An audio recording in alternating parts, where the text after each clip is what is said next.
Alright, kwanza itakuwa fainali nzuri, tutacheza mechi nzuri. Hicho ni kitu pekee ambacho tunawaahidi mashabiki wa mpira wa miguu nchi nzima.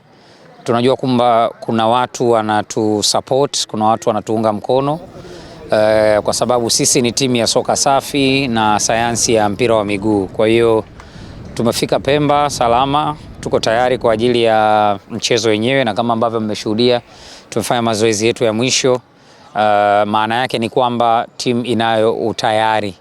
Baadhi tu ya wachezaji hawapo, lakini kwa hao ambao wapo ndo wale regular ambao wamezoea kuwaona, wanacho kile kitu ambacho watu wengi wanakitazamia kwenye hatua ya fainali. Kwa hiyo kuanzia saa 11 jioni tarehe 4 tunatupa karata yetu. Hii inatupa kumbukumbu nzuri kwa sababu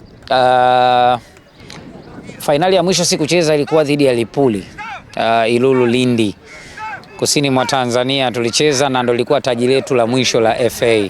Kwa hiyo wakati huu inaitwa CRDB Federation Cup, ni wakati ambao tunataka na sisi kukita mizizi yetu, na ndio taji pekee ambalo tumebaki nalo msimu huu. Kwa hiyo ukweli ni kwamba tutalitolea macho, yani tutatoa macho vibaya mno.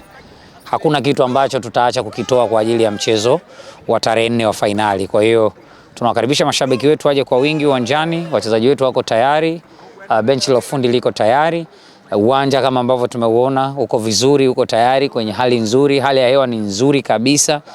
Tunachosubiri ni wakati ufike, tucheze, tufikie lengo ambalo tumeliweka kama club, na sio vinginevyo, ni kutoa taji hili kwa mwaka huu.